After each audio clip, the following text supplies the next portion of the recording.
மோடி அவர்கள் இன்னைக்கு வருது எல்பிஜி கேஸ் 995,000 டன் வருது. ஒரு பெரிய மாயையை உருவாக்கி இந்த அரசுக்கு, மத்திய அரசுக்கும் தேசிய ஜனநாயக கூட்டணிகளுக்கும் கெட்ட பெயர் ஏற்பட வேண்டும் என்று பொய்யான போராட்டத்தை நடத்தி கொண்டிருக்கிறார்கள். ஒரே சிவில் கருத்தை மட்டும் நான் சொல்லிட்டு விடைபெறுகிறேன்.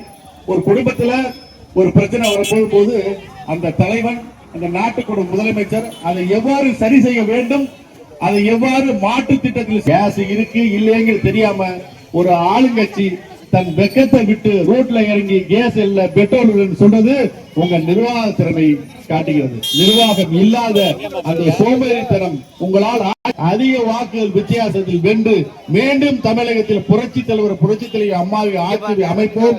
இந்த தயவு செய்து வந்திருக்கக்கூடிய கூட்டணி கட்சி தோழர்கள் அந்த திராவிட மாடல் அரசியல் செய்கிற பொய்யான பிரச்சாரத்துக்கு நீங்கள் எல்லாம் பதிலடி தர வேண்டும் என்று கேட்டு எப்போது அம்மா மண்ணின் மைந்தன், மாவட்ட கழக செயலாளர், என்றும் அமைச்சர், இன்று மக்களின் நலனை கருதி இந்த விடியா திமுக அரசை கண்டித்து மிக பெரும் ஆர்ப்பாட்டத்தை நடந்து கொண்டிருக்கும் அண்ணன் அவர்களை வணங்கி மற்றும் கூட்டணி கட்சி தலைவர்கள் அவர்களுக்கும் இங்கே கூடியிருக்கும் பொதுமக்களுக்கும் அனைத்து கட்சி நண்பர்களுக்கும் என் முதற்கண் நன்றி கலந்த வணக்கத்தை தெரிவித்துக் கொள்கின்றேன்.